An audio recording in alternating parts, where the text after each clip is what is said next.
مهم مسایل خو زیات دي، خو له هر څه نه مهم دا ده چې په لومړي سر کې موږ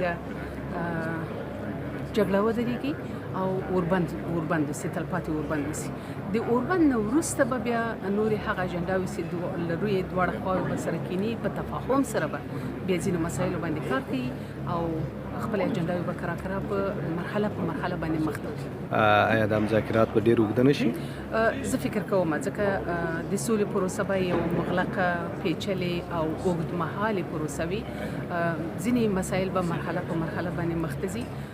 داسې نه ده چې په یوه وارې ناستو باندې یا په دوو وارې ناستو باندې شاید موږ ټولو مسایلو ته ورسېږو. ای کاشکې یوازې نن په دغه یوه غونډه باندې ټولې 40 کلنه جګړه ختمه سي او ټولې ستونزې حل سي.